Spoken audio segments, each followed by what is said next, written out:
Meu nome é Adriana Franco, sou especialista em sono infantil. Eu ajudo mulheres a fazerem seus bebês dormirem de 8 a 12 horas seguidas, sem precisar deixar chorando sozinho. E hoje eu convidei a doutora Karina, que é gastropediatra, para participar da live com a gente, porque refluxo é uma questão que a gente trata com o médico, né? Especialistas em sono, a gente acaba tendo que lidar com bebês que têm refluxo, mas as orientações a respeito do refluxo, né, propriamente dito, o tratamento, o diagnóstico, tudo é feito por um pediatra. Se vocês têm alguma suspeita, vocês têm que procurar um pediatra, ok? Olá, tudo bem? Olá! Joia, Adriana? Tudo ótimo, e você? Boa Tudo noite. também. Boa noite. Vamos Primeiramente, conversar um pouco. exato. Primeiramente, eu queria te agradecer imensamente por se Por disponibilizar nada.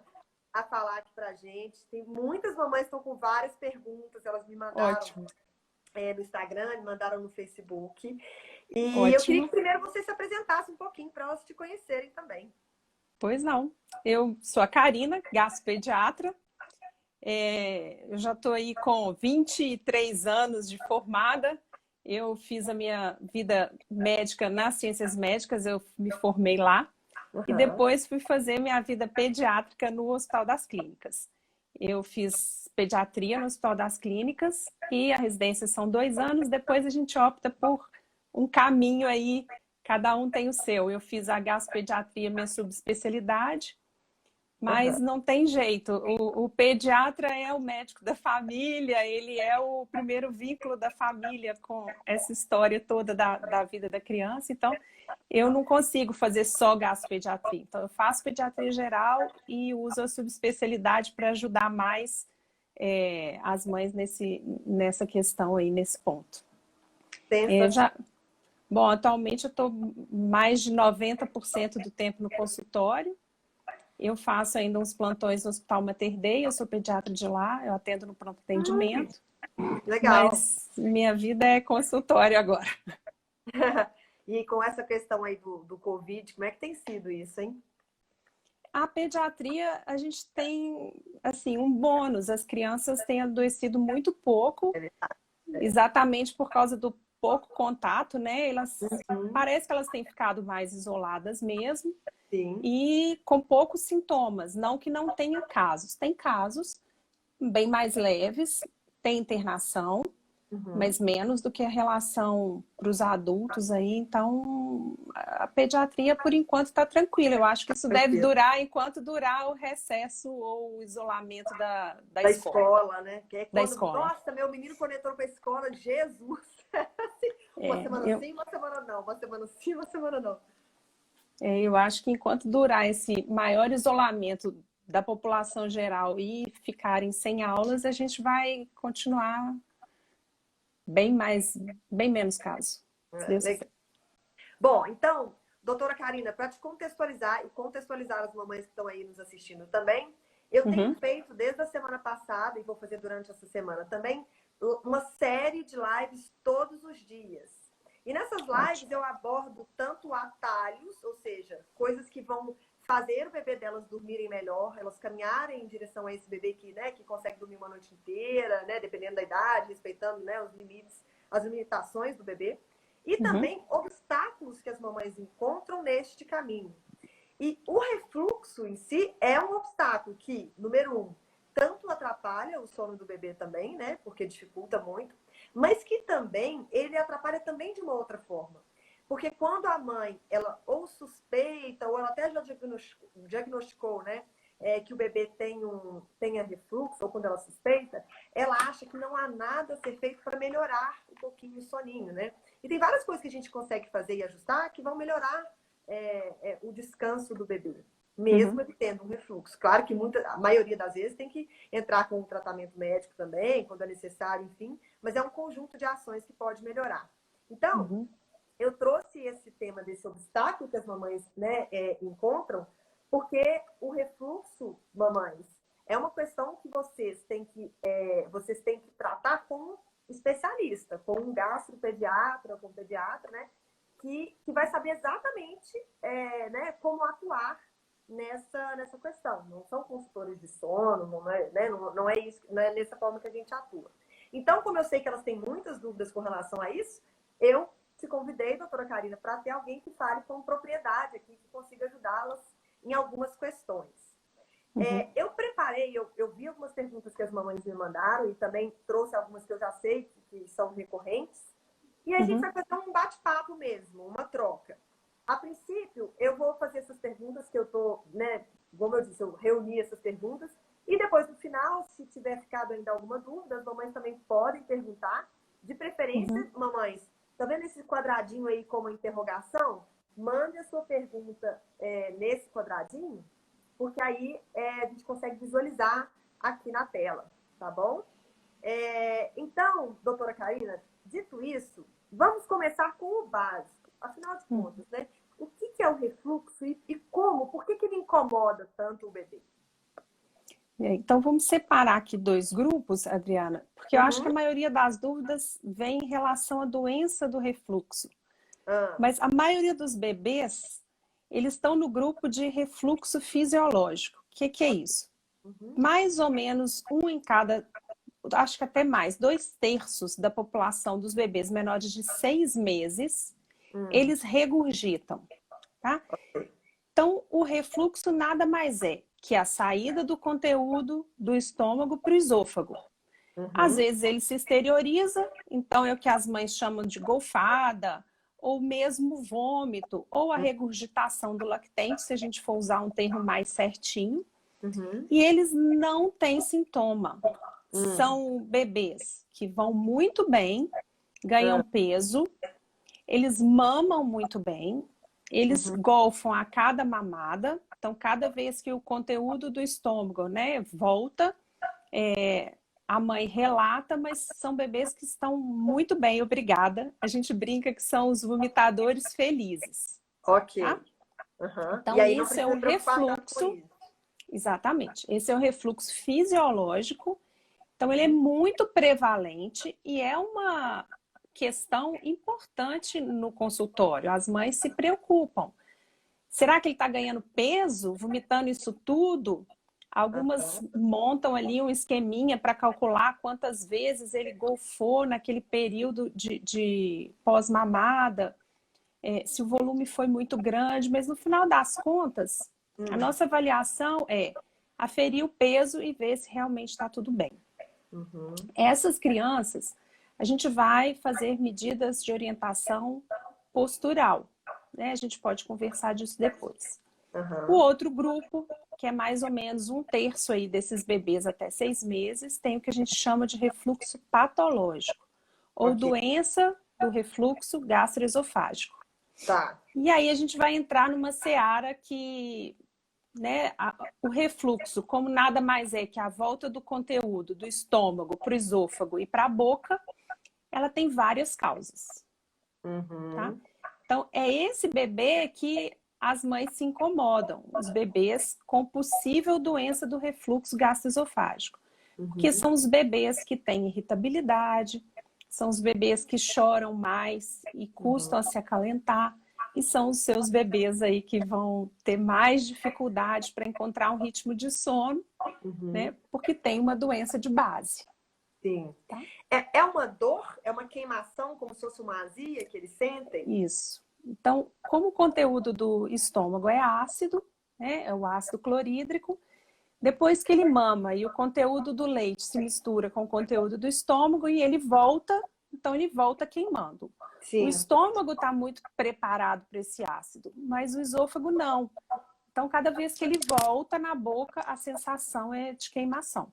Entendi. E aí é aí que vem, né, o choro, o desconforto. Então, para a gente entender assim, o refluxo que você chamou de fisiológico, que é quando gofa e tudo, se ele gofa, mesmo que ele gofe bastante, mas ele não tem essa dor, não chora com esse, né, com esse incômodo, está ok. Está ok. Isso é o normal de mais da metade dos bebês. Né? Eles golfam muito, independente da quantidade, mas eles ganham peso e não tem nenhum sintoma. Ok. Tá. E aí, aí entra uma outra questão, assim. Tem muitas mamães que suspeitam, né? elas têm essa suspeita de que o bebê tem Possa ter refluxo, doença, possa né? ter refluxo, a doença do refluxo, né? Uhum. Só que, e aí eu repito, né? Quem tem que diagnosticar de verdade é um médico pediatra. Mas quais você acha que são os sinais, na prática, que a mãe tem que se atentar para falar assim, opa, tem isso acontecendo, então eu vou levar para um gastropediatra ou para um pediatra avaliar se ele tem refluxo. Quais são os sinais? Porque assim, né, acaba que fica uma... As mães têm muita dificuldade, porque bebê chora por muitos motivos, né? O Sim, bebê chora porque tem sim. cólica, o bebê chora porque tá com fome, o bebê chora porque tá com sono, enfim. Então, como que faz para identificar isso? Então, lembrar que eles choram, né? E que é normal que nessa fase o jeito de comunicar vai ser o choro. Então, o choro em si, Adriana, é difícil da gente mensurar. Até Ok. porque, para cada adulto, isso tem um impacto, né? Então, a mãe que está naquele puerpério, que está sem rede de apoio, que já está muito cansada, que teve alguma dificuldade de amamentação, pode ser que um choro, que a gente vai considerar normal, possa estar incomodando realmente mais. Então, A gente fala da tolerância ao choro, né? Ela é variável de sim, mãe para mãe. sim, de mãe para mãe. Cada estrutura familiar que se apresenta, a gente tem que avaliar o impacto disso, né? Até da saúde da família, da saúde da mãe. Mas, bom, então o choro exagerado seria um parâmetro. Mas é um parâmetro subjetivo, concorda? Sim, Então já total. seria uma irritabilidade, né? Não Tá, é só o choro, é uma irritabilidade. É tá. um bebê que não se consola, que ele já foi ao peito, que a mãe notou que estava saciado e que ele começou a golfar ou regurgitar, e após a regurgitação ele fica mais irritado, né? Não importa a quantidade do volume que volta, mas importa a manifestação disso para aquele bebê. Não é fralda suja, ele já foi aconchegado, ele está alimentado, ele continua muito irritado. Tá? A gente vai por Além eliminação, disso, então, né? Pelo que você está falando, sim, a gente vai eliminando alguns fatores. sim, porque o diagnóstico, ele é eminentemente clínico. A gente não dispõe de muita ferramenta diagnóstica nesse momento, principalmente no bebê sem complicação. A gente não vai submeter a bateria de exames, depois a gente Que é pode meio conversar um pouquinho. invasivo, né? Isso. Então, assim, é diagnóstico clínico. Então, é aquele bebê que está muito irritado, ele não se consola no peito, ele está saciado, há um bom vínculo da mãe, a amamentação está ok, ela tem leite suficiente, porque um dos medos é: estou produzindo leite suficiente, meu bebê chora de fome. Então, isso tem Essa que era a minha ser próxima pergunta. avaliado, né? Então, ele golfa muito, ele está perdendo muito volume, provavelmente ele vai ir mal no ganho de peso. Então, até para a gente estabelecer esse diagnóstico, a gente precisa de um certo tempo para coletar esses dados. E não adianta a primeira pesagem com o bebê que golfa muito, no primeiro momento, se ele tem só o peso de nascimento e o peso da alta, e ele está golfando e está irritado, ele está bem nutrido, talvez em uma consulta a gente não consiga decidir sobre esse diagnóstico. Então, além disso, então, ele não ganha peso bem. Tá. Existe algumas posições que o bebê adota como forma de... São posições antálgicas, né? Para melhorar e aliviar a dor do refluxo. Então, eles às vezes ficam muito arqueados, arqueamento das costas para trás. E um choro que pode até parecer, no primeiro momento, uma cólica, porque também tem uma contração abdominal em virtude da dor. Tá. Tá? E existe uma relação de ele chorar, ficar mais irritado e mais incomodado próximo à mamada? Ou é uma coisa que esse incômodo permanece mesmo depois que passou um tempinho? Pode permanecer. Porque o que acontece no processo digestivo? É mais frequente que logo depois da mamada, como o estômago está bem cheio, e às vezes o bebê ainda nem arrotou, ele se sinta mais, tenha mais azia, né? Mas se o estômago não esvaziou bem, e isso é muito comum nesses primeiros, principalmente 3 meses de vida, ele pode regurgitar mesmo longe da mamada. Então, isso não é um parâmetro diagnóstico. A gente sempre pergunta como forma de Ensinar a mãe, ela também vai observar isso, mas isso não fala de gravidade. Ele pode Entendi. golfar e chorar logo depois da mamada, ou às vezes a mãe mantém o bebê em posição ereta um tempo e na hora que ela decide colocar no berço, a É. posição deitada predispõe o refluxo, então ele começa a chorar mais. E isso tem, assim, é óbvio, gente, vamos lá. Não é o único motivo para o bebê chorar quando você Sim, coloca ele no berço. Existem vários sim, outros. Mas esse sim. é um deles, né? Na hora que você vê que o bebê tá ótimo em pezinho. Inclusive, assim, às vezes ele tá ótimo dormindo em pezinho e na hora que você pode virar até no seu colo, né? Mas se você deitar ele mais, às vezes Se ele. você inclinar no seu próprio colo, se você pensar numa garrafa de gargalo largo, né? Ela está lotada até quase na tampa. Você vira um pouquinho, aquele líquido Vai derrama. ali. Então, ele vai irritar mais o esôfago. E existe, já que eu vejo que, e eu recebi essa pergunta também, a mamãe me perguntou, ela falou que ela fica na dúvida se o bebê tá, né, tem essa suspeita de refluxo, ou se a questão é com relação ao leite, se ele tá mamando pouco, porque é aquela questão de chorar depois Da mamada. da mamada. E aí, a gente avalia, nesse caso, a gente avalia o bebê ou a gente avalia a questão do leite mesmo, a mãe vê se ainda tem? Como que faz para diferenciar isso?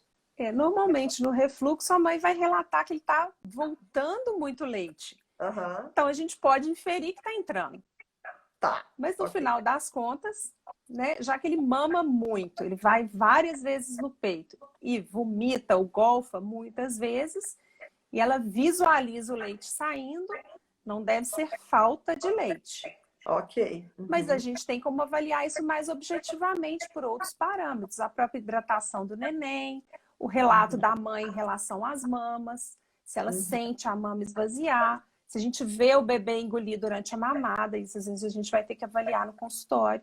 Se a Uhum. produção do leite da mãe está suficiente e ele golfa muito e ele não ganha peso, pode ser doença do refluxo. Entendi. Uhum. Né? Beleza. E existem, acho até que você já respondeu um pouco essa pergunta, mas existem níveis, ou seja, mesmo dentro da doença, não do refluxo fisiológico, mas dentro né, desse grupo de bebês que estão com a doença do refluxo. Existem níveis, ou seja, uns vão ser mais fortes do que outros, Sim, ou de repente vão sim. durar mais tempo? Sim, a gente fala leve, moderado ou grave, genericamente, tem parâmetros mais objetivos, algumas crianças têm complicações da doença do refluxo. Então, por Aham. exemplo, a esofagite, que é de tanto voltar e tanto queimar o esôfago. Então, ele tem uma esofagite, tem uma inflamação do esôfago, né? A irritabilidade, o choro, nada mais é reflexo do que essa esofagite. E tem graus de esofagite, até úlceras de esôfago por causa da exposição do ácido no esôfago. Né? E Uhum. outras complicações, a parada de mamada e a parada do ganho de peso, a própria desnutrição decorrente. Ele mesmo, ele começa a entender que aquilo dói e ele começa a recusar? Isso, o processo de recusa é porque cada vez que ele enche o estômago, o momento da mamada passa a ser muito doloroso, então ele para de mamar. Entendi. Eu vou fazer uma coisa aqui, meninas, mamães, eu vou desativar os comentários aqui por um tempinho, porque é muito comentário, às vezes a gente até fica A até gente fica querendo ler e responder ao fica mesmo querendo tempo. ler. Exatamente. Eu vou liberar em alguns momentos os comentários para vocês, mamães, fazerem perguntas. E também pode fazer, igual eu falei, por esse quadradinho que tem uma interrogação, mas só para a gente conseguir ficar mais concentrado Segurar a ansiedade. uma na outra. Exatamente. Aqui, então vamos lá. Tem uma coisa que as mães que gera dúvida também é o seguinte: sabemos que existe o tratamento, mas esse tratamento, ele geralmente, né, ele demora a fazer efeito, é uma coisa que uma vez que a gente descobriu, começou a atuar, tem uma resposta relativamente rápida, como que é? Então, lembrando de novo, gente, a maioria das crianças que golfam não são candidatas a usar a medicação. Uhum. 2/3 é um grupo muito grande, eles terão refluxo fisiológico. O bebê está golfando, mas ele está indo bem, ele está ganhando peso, ele mama leite materno. Então é importante esse marco também. É um bebê que usa fórmula, ele está complementando ou ele está em aleitamento materno exclusivo? Uhum. Quanto mais natural o processo, menos chance de haver doença do refluxo, tá? Ah, é? Então quer dizer que Pros, o leite materno ele é menos. ele é um fator de proteção, porque uma das causas de doença do refluxo é a alergia à proteína do leite de vaca. Então, Ah, já então tem uma pensa, questão. sim, sim. Então, já entrando na sua pergunta do tratamento, muitas vezes um dos guias do tratamento é procurar a causa da doença do refluxo. Primeira causa, causas anatômicas. Então, malformações do trato digestivo, né, principalmente no bebê menor de 3 meses, então o refluxo começou muito precoce, a gente tem que procurar a estenose hipertrófica de piloro, que é uma causa tratável, mas é uma causa cirurgicamente tratável. Ah, é? Infe... Sim, infecções em geral. Então, uma infecção urinária pode fazer um bebê estar vomitando mais naquele momento, um bebê que vinha evoluindo bem e de repente ele começa a evoluir mal. Uhum. Outras doenças infecciosas e metabólicas, tá? Então, tudo pensando em doença do refluxo, tá? Ok. E aí, quem vai saber isso? É o pediatra. Quando Uhum. que eu vou investigar, quando que eu não vou investigar? E a Uhum. alergia à proteína do leite de vaca. Então, aquele bebê complementa leite materno, ele toma fórmula mais leite materno, ele toma só fórmula. A Uhum. mãe tem uma dieta láctea muito rica em produtos lácteos, então às vezes a gente vai avaliar se a causa do refluxo não é alergia à proteína do leite de vaca. Então a Uhum. gente vai primeiro atacar isso, suspendendo a dieta láctea da mãe por um período. Se Uhum. for fórmula, pode ser que a gente precise de indicar uma fórmula especial para alérgicos por um tempo e Uhum. reavaliar esse bebê. Então, assim, é tudo clínico, a gente não está fazendo exame, não tem indicação nesse momento. Uhum. Exceto para essas doenças que eu citei, metabólicas, infecciosas e anatômicas, a gente pode precisar de um ultrassom ou de um exame de sangue, um exame de urina, isso a gente vai saber avaliar. Pensamos, afastamos a alergia à proteína do leite de vaca. Outras doenças infecciosas, metabólicas e anatômicas, pode ser que a gente precise de um remédio para diminuir a acidez do estômago. Hum. Aí que a gente vai entrar com tratamento, tá? Entendi. Então, não é a primeira opção. Chegou no consultório vomitando, ganhando pouco peso. Não é a primeira opção o remédio. Então, ele vai entrar depois como uma opção excluída as outras causas de refluxo. Entendi. Compreende? Tá? Entendi. Ótimo. Então, a E gente tem que ir com aí, muita calma. mas assim, parece até um pouco com o processo do sono. A gente tem que descobrir realmente o fator, a gente elimina algumas coisas, Sim. descobre o fator e atua justamente, especificamente, né, naquilo que vai. Mais pontualmente. Uhum, beleza. Ainda E, sem muito exame. A gente vai tratar clinicamente e sim. avaliar a resposta ao tratamento. Uhum. E existe Tá? uma idade, a gente vê muito falar de bebês com refluxo mais novinhos. Imagino que esse seja mais relacionado ao refluxo fisiológico. Agora, Uhum. esse da doença do refluxo, ele também pode acontecer desde novinho? Ele dura mais Pode. tempo? Vai até qual idade? Como é que é isso? Em geral, até 6 meses ele é muito prevalente. Depois, quando começa a introdução alimentar, o fisiológico melhora muito, né? O patológico pode durar um pouquinho mais. A maioria das crianças até 1 ano. De 1 ano Uhum, para frente, a gente vai avaliar outras medidas. Às vezes é um refluxo mais grave, às vezes tem uma causa de base associada, que é mais difícil de tratar. Mas uhum. até 6 meses é muito prevalente. Patológico e fisiológico. Mas fisiológico sempre tem Sempre vai ter. mais. Uhum. Sempre tem mais. E geralmente o fisiológico é o que você falou. Ali perto dos 3 meses já tem Melhora. uma melhora significativa, sem nem, né, Mas fazer o nada. marco mesmo seria a introdução alimentar, Adriana, que a gente começa a dar dieta Ah, mais espessa, uhum. naturalmente, e o intestino já está mais maduro, o próprio músculo que segura o refluxo, né, que é um anel muscular que tem no esôfago, ele está mais eficiente.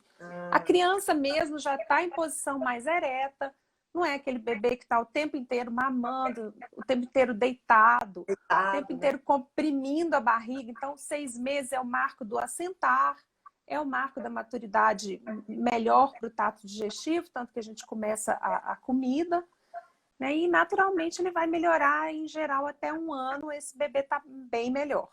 Uhum. E o que que você... Não estamos falando aqui, né, de medicação, nem nada disso, mas para esse refluxo fisiológico que muitas mamães passam, existe alguma medida que você possa... Porque, assim, gente, tem coisas que a gente só fala para quem vai lá e faz uma consulta porque é direcionado Uhum, àquele caso específico, né? Mas existe alguma medida, assim, mais genérica que as mães possam uhum. adotar, sabe? De repente, não sei, ficar X tempo arrotando em pezinho ou algum tipo de inclinação no berço. Existe isso? Assim, quais orientações Existe. desse sentido você consegue dar aqui para as mamães que estão nos ouvindo?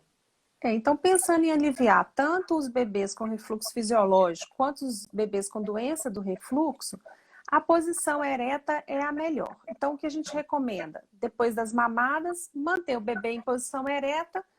Quanto tempo? A princípio, até arrotar.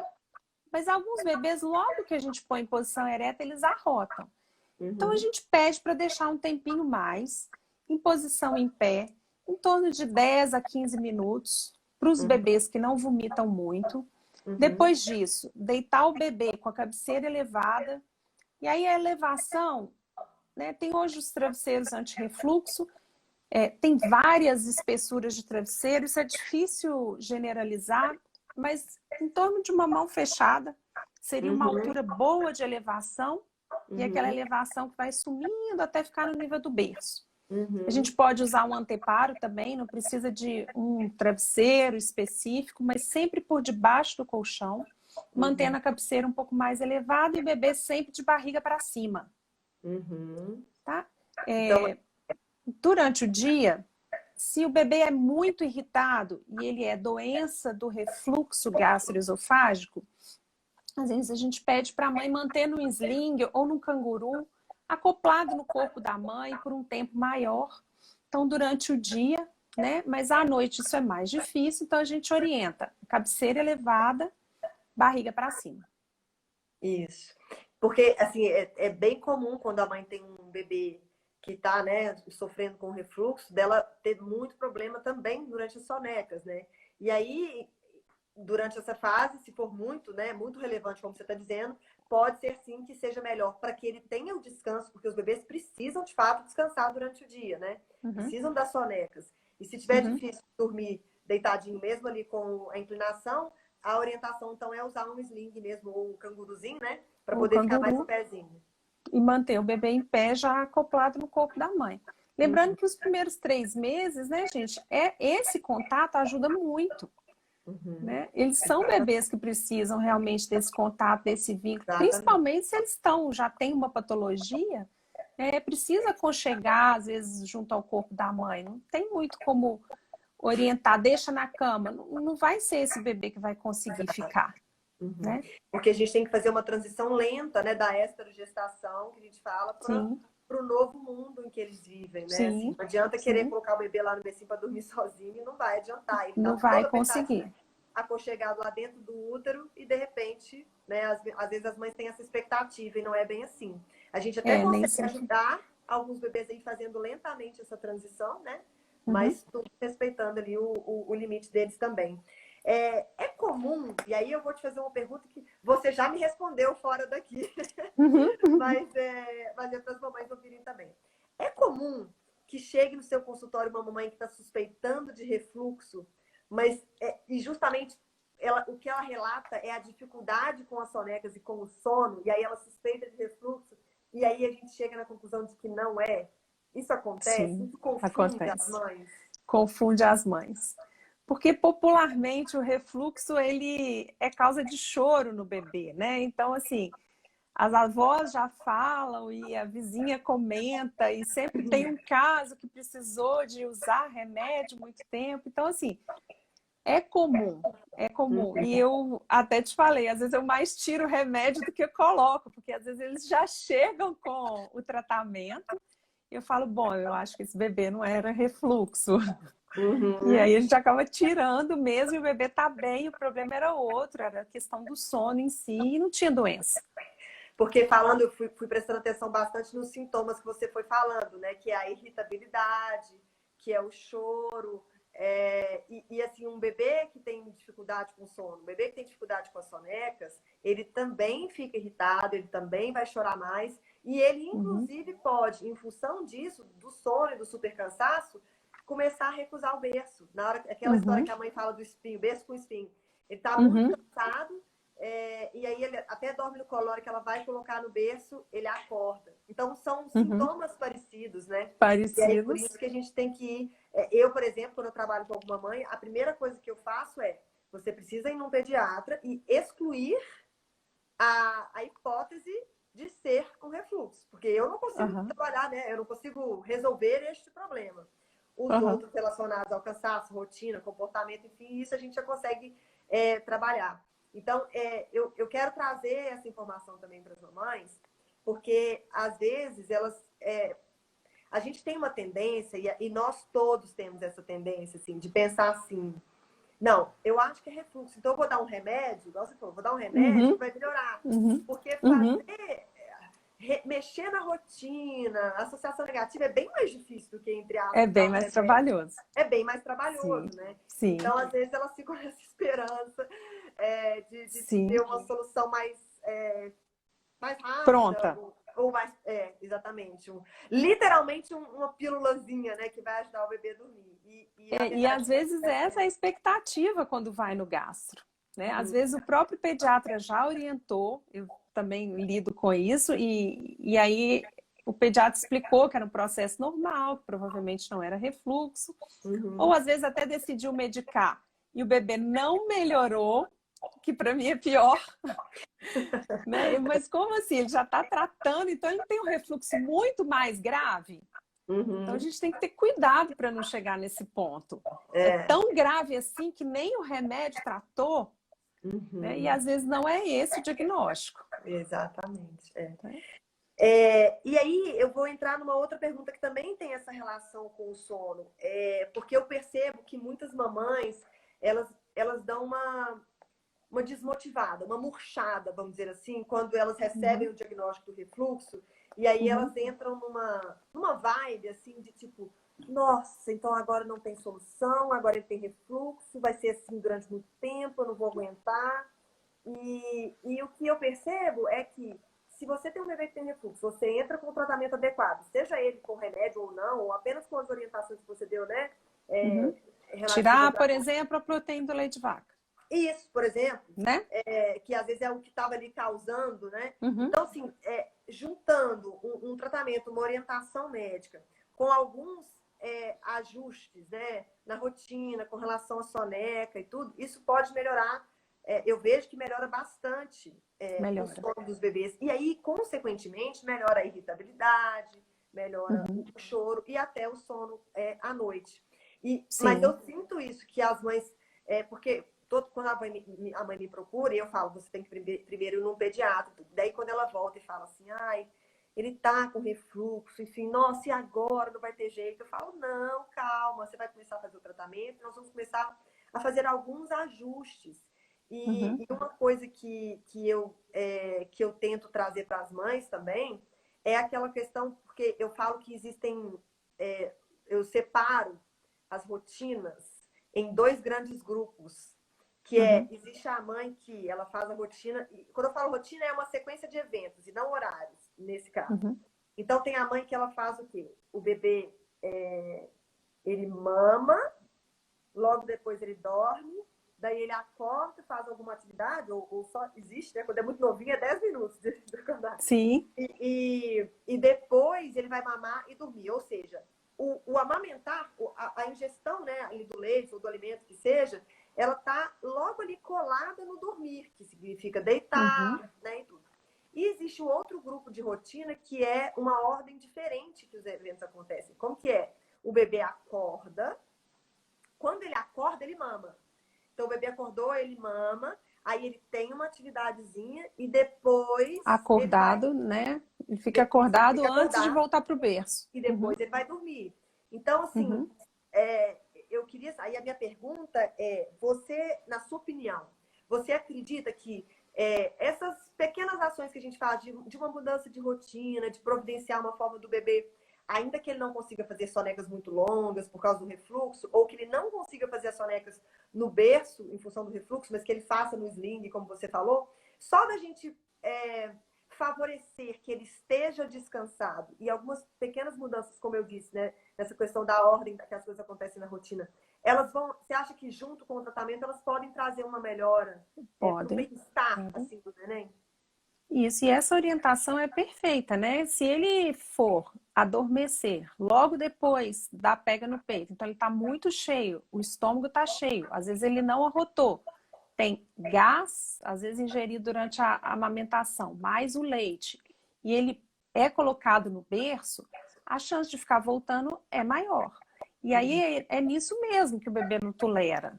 Né? E outra orientação que às vezes a gente faz simples é fracionar mais as mamadas. Não deixar aquele bebê muito cheio. Porque, ou não mamar muito. Porque outra tendência que a gente, assim, isso para o fisiológico e para o patológico, né? Para a doença do refluxo fisiológico, é superalimentar o neném.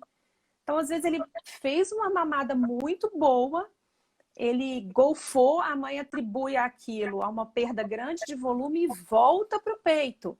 E aí ela repete o ciclo do refluxo, ela só está abastecendo o mecanismo. Ele já está cheio, ele regurgitou, ele vai deitar e ela ainda põe de novo no peito. Então, às vezes, uma das orientações nesse inicinho, que é um ajuste de rotina, é fracionar, é mais trabalhoso, né? É sim, mas às vezes fazer uma mamada mais curta, mais frequente, e o bebê vai ficar mais confortável, inclusive para sonecas. E é aquela coisa, né? Às vezes é mais trabalhoso você fazer uma mamada mais fracionada. Mais mamadas. Mas em compensação você vai ter um bebê mais calmo, mais tranquilo e menos irritado. O que significa menos trabalho. É o peso na balança, né? Exato. A gente tem que, justamente, igual você falou, pesar, né? O que tá pior? É o bebê chorando muito, irritado, e já tem feito medidas, né? Já adequou algumas coisas, então vamos fracionar um pouco a dieta. Vamos fazer mamadas menos volumosas e vamos evitar de superalimentar. Porque às vezes o bebê golfa e a mãe volta para o peito. Bom, então vamos aferir. Ela está insegura? Vamos aferir mais o peso. Quem sabe pesar de 15 em 15 dias? Para a gente ter certeza de que aquela conduta está correta, que ele continua indo bem, que ele já vai responder a medicação, se for o caso. Né? Para a gente dar mais segurança para essa mãe até acatar as nossas condutas, né? Para virar uma parceira, porque senão a ansiedade vai... Né? E aí ela vai em outro médico, ela vai em outro especialista, ela acredita que está agravando a doença e, na verdade, era só adaptação. E aí você tocou num ponto que eu acho super importante, que tem uma relação direta também, no meu caso aqui, com o sono, que é o emocional da mãe, né? Como que essa ansiedade, porque muitas vezes não é nem... Tem várias coisas acontecendo ao mesmo tempo, né? Porque pensa, se a mãe pode estar ali com um bebê que está golfando muito, que não está ganhando peso, aí ela fica mais tensa, às vezes até dá uma diminuída no leite de tão... tão estressada, e aí pode, como prejudica o sono, ela provavelmente vai estar mais cansada e mais exausta. E isso vai gerando um estresse emocional, uma carga emocional que reflete bastante, assim. E nesses momentos mais difíceis, é até injusto, né? Porque justamente nos momentos mais difíceis que a gente passa, é que a gente tem que ter mais calma e tranquilidade. E é super difícil isso. Então, eu mesma, assim, eu tento conversar bastante com as mães para elas tentarem fazer ações até para si mesmas, no sentido de organize uma rede de apoio para você ter um tempo, para você fazer uma caminhada ao ar livre, de repente ouvindo uma música que você gosta. Se você é de meditar, se você é de rezar, vai, né, rezar, vai fazer atividades que tragam bem-estar para ela também, porque isso reflete. Porque a mãe, principalmente do bebê muito novinho, que eu percebo é que ela fica... A gente se doa muito, né? Assim, é um amor muito grande que vem ali de repente, e a gente começa a pensar só ali, só ali, só ali, só ali. E é aquela história que a gente vê no avião, né? Você coloca o oxigênio primeiro em você, para depois... Para poder ajudar o outro. Isso. E às vezes as mães não percebem que elas estão nesse ciclo. Eu chamo de bem-estar emocional, né? Num ciclo que aquilo está prejudicando ela, e aquilo reflete ali no bem-estar da família inteira, inclusive inclusive, no sono do bebê, indiretamente também. Sim.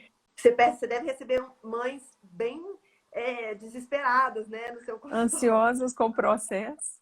E às vezes Exatamente. eu brinco, às vezes as crianças já estão medicadas, elas até estão indo para uma segunda opinião, porque o bebê não para de golfar, e às vezes ele não vai parar.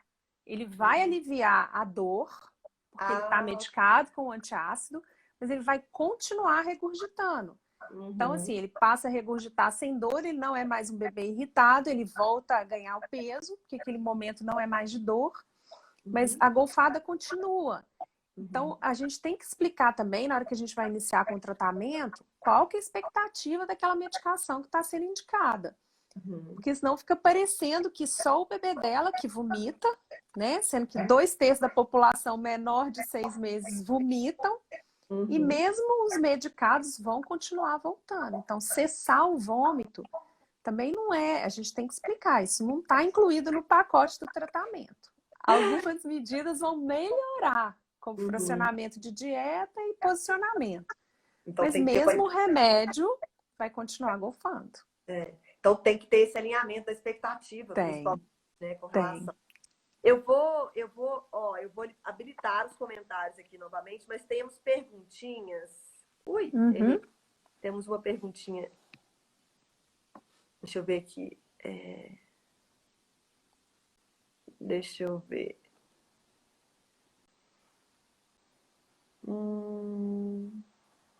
Eu vou pegar essa daqui, ó. Você consegue ver a pergunta? Consigo. Tá, então o leite decanta é indicado. Será que é para de vaca? bebê que completa com fome? De vaca ou de cabra? Não sei. Para o bebê, Beth, para se você bebê estiver que aí. complementa. Pergunta de novo, para a gente não responder besteira. O leite eu acho que é de cabra mesmo. Se ela Será? tiver aí. O leite de canta é indicado para bebê que complementa com fórmula? Bom, Beth, se você estiver aí, pergunta no comentário. Aí, ó, de cabra. Ela acabou de responder. De então, cabra, leite de cabra isso. é indicado para bebê que complementa com fórmula? Não, Beth, a gente não indica leite de cabra para bebês alérgicos, tá? Provavelmente ela está perguntando isso porque eu falei de alergia à proteína do leite de vaca. Né? Então, o leite de cabra não serve como substituto. Na verdade, leite de nenhum outro mamífero. Assim como a soja, ela só está indicada para bebês maiores de 6 meses, com reação IgE mediada. Isso é um assunto complicado, mas só para te responder, não. É um leite especial de proteína extensamente hidrolisada, que é o nome, a fórmula desse leite, ou aminoácidos, tá bem? Beleza, então vamos aqui para uma próxima. Deixa eu ver aqui. É que tem bastante perguntinha. Ó, tem uma pergunta ali sobre dormir de lado, né? A gente não recomenda, né? Isso é uma recomendação mundial, Organização Mundial de Saúde, Sociedade Brasileira de Pediatria. Independente de bebês com refluxo ou não, a posição é barriga para cima. Pode ser que a gente oriente individualmente uma cabeceira elevada, mas converse com o seu pediatra, tá? A posição de dormir é barriga para cima. Olha lá, ó, tem várias dessas ali. Uma pergunta que eu esqueci de te fazer. Eu escuto as pessoas falando sobre o refluxo oculto. O que é o refluxo oculto? Olha só, isso é uma polêmica. Eu falo que, assim, são coisas sombrias da medicina, tá bem? Algumas pessoas nem admitem esse nome, né? Seria o seguinte, como que ele é popularmente conhecido? É um bebê muito irritado, que não golfa, tá? Geralmente é um bebê menor de 3 meses que chora muito, mas não golfa. Ele teria um refluxo? Né? É uma possibilidade. Mas o mais comum é que um bebê que chora muito e tem doença do refluxo, ele golfa muito também. É muito difícil que um bebê menor de 3 meses com doença do refluxo não golfe. Mas como é um período da vida que está tudo junto, é o que você citou, é aquela esterogestação, é o bebê adaptando, é a família adaptando. É uma fase que pode ter as cólicas do lactente a partir ali da 2ª, 3ª semana de vida. Então surgiu essa história do refluxo oculto e alguns bebês submetidos ao tratamento de refluxo melhoraram. Era refluxo? A Não gente não sabemos. sabe responder. Não sabemos, eles não golfavam. Uhum. Então é aquele lado sombrio ali, né? Alguns bebês respondem ao tratamento anti-refluxo, mas será que se você esperasse passar aquele período, não se resolveria? Não é um bebê que vomitava. Então, o Uhum. que eu vejo e o que eu mais vejo, que é mais comum, é que bebês irritados com doença do refluxo vomitam muito. Então, para mim, faz muito mais sentido esse bebê que vomita muito, tem refluxo, eu vou precisar de dar remédio, do que só um bebê irritado que não vomita, que vai melhorar com remédio. Tá? Entendi. Olha, essa Tá? daí, confesso que eu não sabia que o refluxo oculto era essa. Tinha essa É polêmica essa de não polêmica. existir. É essa polêmica. É. Deixa eu ver aqui. Até quantos meses o bebê tem facilidade de continuar? Não, vocês. Ai, sou ceguinha, gente. Ó, tem aqui. E tem uma pergunta aqui que eu vou colocar, porque eu achei Ronco. ela bem. Assim, Uhum. não sei, nem tem diretamente relacionamento com refluxo, ou tem, não sei se isso aí pode ser alguma. Mas é uma pergunta que eu É uma considerei bem pergunta, é uma pergunta importante. Ronco, importante. dificuldade para respirar. Se for um Isso. bebê menor de 3 meses, precisa urgentemente avaliar a parte anatômica, porque não é comum ronco e dificuldade para respirar nessa idade. Se ele for menor de 6 meses e o sintoma é recente, pode ser um sintoma agudo de um resfriado comum, de uma bronquiolite. Então, assim, é um bebê que precisa ser examinado mais rápido, né, da Uhum, parte anatômica e da parte de infecção aguda. uhum, Relação com refluxo, menos provável, tá? uhum. Desde que ele não vomite, tá? Então, ótimo. Deixa eu ver aqui E mais. tem uma pergunta ali sobre Ah, alergia, eu achei interessante. A bebê tem alergia, ela é diagnosticada com a PLV e ela está sem remédio. Aqui, ó, ah, bebê é a PLV, tem refluxo e não está tomando remédio. Bom, se o diagnóstico é alergia à proteína de leite de vaca, ela não vai tomar remédio. Ela vai melhorar com a exclusão da proteína do leite de vaca, ou da dieta materna, ou da fórmula, ela deve estar usando uma fórmula especial. O sono é leve, precisa de remédio para melhorar o sono? Aí é a consulta, né? Se a alergia é a causa do refluxo, o bebê melhora. Se ele tem uhum, despertares muito rápidos, se ele dorme pouco tempo, mas se ele não é irritado, provavelmente não é o refluxo mais. Tá? Se ele está em uhum. tratamento da alergia da proteína do leite de vaca, tá bem? É. Porque aí tem Remédio para vários melhorar o outros. sono, eu acho que não, né? Remédio ou é para o refluxo, e a gente vai melhorar o sono. Para o sono em si, a gente não medica sono do bebê, né? Com A remédio. gente tem várias, a gente atua em várias áreas comportamentais, Sim, esportivas, sim, mas a gente não a precisa gente não vai medicar, né? medicar sono. É. Isso, a gente medica. Existe até, Agora por exemplo, tem, até essa questão do. hum, Pode falar. tem uma pergunta de laringomalácia. Pode terminar, depois eu respondo. Tem uma outra aqui. Não, eu só ia complementar que existem outros Pois não. fatores de saúde que são diagnosticados por pediatra, né? Por exemplo, a apneia obstrutiva, né? Que pode Uhum, atrapalhar bastante, ou alergias, até não só proteína do leite de vaca, mas tem bebê que tem alergia até ao tecido que está do tecido lençol ou a um cheiro que está no quarto, alergias uhum, mesmo, ou a fralda, enfim. Que uhum. isso tudo são questões, né, alérgicas que podem prejudicar. Tem muita coisa que influencia, né?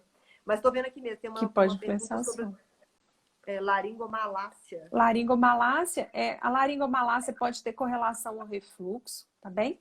Então precisa de ser avaliada pelo otorrino, porque é uma malformação da laringe que pode estar associada à doença do refluxo ou não, tá, gente? Então, assim, precisa da avaliação do otorrino, provavelmente ela vai fazer aquela filmagem que chama fibronaso, e dependendo do que encontrar, pode ser preciso associar tratamento de refluxo a essa alteração aí da laringe. Muito bem. Deixa eu ver se tem alguma outra perguntinha aqui no.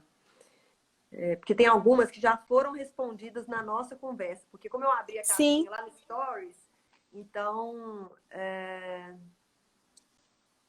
Deixa eu ver. Nossa, tem umas letrinhas tão pequenininhas, meu bebê também. Deixa eu ver. A agitação quando coloca quando passa do colo para o berço, gente, não é sempre refluxo, tá? Em geral, o Posso falar? bebê vomita, ele golfa. Então, não é só o fato de você deitar o bebê no colo que a gente vai ficar mais ou menos atento com o diagnóstico de refluxo. A conversa vai um pouco além disso. Tá? Exatamente. Muitas vezes o bebê acorda mesmo quando ele é deixado no berço, principalmente os menores de 3 meses.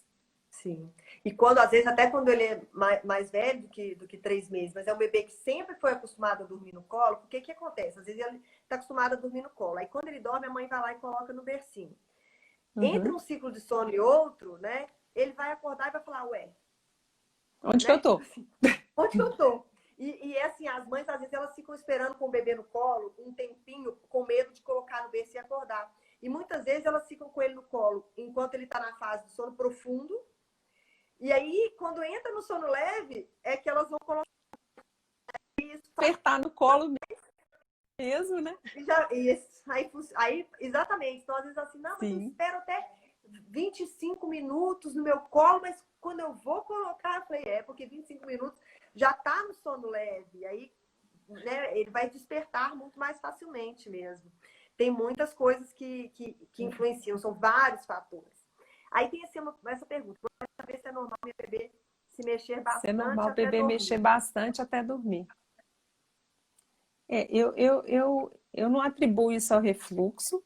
Eu acho que isso é muito de cada bebê e como que a mãe conduz, né, o momento de colocar no berço e esperar ele relaxar. Às vezes eles mexem muito até conseguirem adormecer e ficarem totalmente relaxados. Eu não Sim. acho que isso é Eu uma coisa para lembro, preocupar com refluxo. exatamente. As pessoas, às vezes, também, elas esquecem de que o bebê também é um ser humaninho, né? Quem Uhum, aí, são pouquíssimas pessoas que eu conheço que chegam, deitam na cama, fecham o olho e em 3 minutos já dormiram, uhum, né? Muitas vezes a gente deita na cama, vira para um lado, depois vira para o outro. Tem um processo ali de relaxamento, de você sair do estado que você está né, de acordado, enfim, para você entrar ali no relaxamento, depois na sonolência e depois o sono. E os bebês, me corrija aqui se eu estiver errado, né? Eles não têm uma coordenação motora tão. Né, eles não conseguem fina. coordenar e controlar os membros muito bem. Então, às Uhum, vezes, eles mexem mesmo até descontroladamente. Inclusive, eu falo muito aqui, inclusive, quando as pessoas estão. Aqui nas redes sociais mesmo. Existe um sinal de super cansaço, não é nem sinal de sono mais, já é um sinal de super cansaço do bebê, que quando o bebê mais novinho, ele é muito contraintuitivo, ele confunde muito as mães. Quando os bebês já estão super cansados, ou seja, já passou da hora dele para tirar a soneca, passou do ponto. eles começam justamente a mexer mais de uma forma quase que fica. Parece até que ele está eufórico, querendo brincar, balançando a mãozinha Uhum, e a perninha junto. E isso parece que ele está acordadinho, que ele está querendo brincar, que ele está animado. E na verdade isso já é um sinal ali de que ele já está ficando super cansado. uhum, uhum. Então, às vezes, essa mexeção no berço pode ser isso também. Mas também Sim, pode ser ali né, esse movimento natural do bebê que ele faz e depois ele adormece. O Henrique, meu filho, sim. por exemplo, eu lembro quando ele estava aprendendo a dormir sozinho, a adormecer, né, sozinho ali, ele era assim, eu colocava ele lá e ele ficava de um ladinho pro outro, né? Às vezes ele até dava uma animada mais, tipo, e logo depois ele entrava, Ele né, relaxar. começava a relaxar e entrar pro sono. Então, a gente também tem que ter um pouco de paciência e dar a oportunidade do bebê também Adormecer. adormecer, assim, porque é uma habilidade também isso para o bebê que nunca conseguiu adormecer sozinho, que esteve sempre ou ninando ou sugando, a gente tem que dar a oportunidade dele aprender. Eu faço a seguinte analogia: quando uma criança está ali aprendendo a engatinhar ou a andar, por exemplo, Hum, então ele está lá, aí ele tenta andar, ele cai. Aí ele tenta andar, ele cai. Mas a gente não fica uhum. incentivando, deixa cada vez ele tentar mais, a gente não vai afastando um pouquinho para ver se ele anda um pouquinho mais, mesmo que ele não consiga. Nisso a gente está dando a oportunidade dele Sim, aprender, mesmo que ele caia. É a mesma coisa sim. quando o bebê está tentando aprender a habilidade de se ninar sozinho, né? Uhum. Ai, meu Deus, É um aprendizado como o outro, né, Adriana?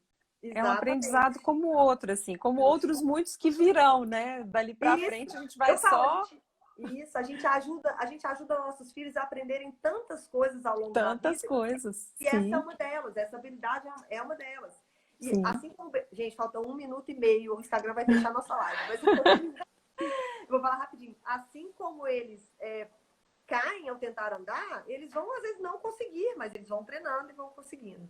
Sim. Doutora Karina, daqui a pouco o Pois não. Instagram fecha mesmo na nossa cara. Na Então, assim, nossa cara. Então a gente tem é, que dar um beijo ainda. isso, eu queria te agradecer imensamente por Nada, ter, que né, isso. Foi ótimo. tudo aqui nos ajudar. Achei sensacional, né? Informação é o poder. As mamães precisam ter Sim, informação, né? sim. E então eu queria te agradecer E de muito. boa fonte, né, Adriano? Porque eu acho que hoje nem é falta de informação, hoje é informação Exa- demais. A gente tem que filtrar. A Exatamente, gente tem que exatamente. filtrar. Filtrar. Você é certíssima.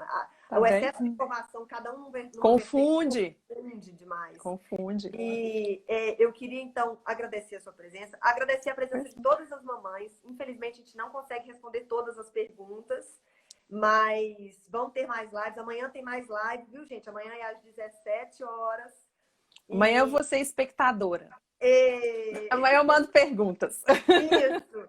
E vai ser muito legal receber vocês, mamães, todas aqui de novo. Letícia, Laís, a gente é porque a doutora Karina também tem outras coisas para fazer, a gente tem que, né? Eu tenho que meu filho, tem até atendimento eu tenho agora. Então não vamos poder reiniciar a live, meninas. Mas olha, muito obrigada, boa noite para todas. Boa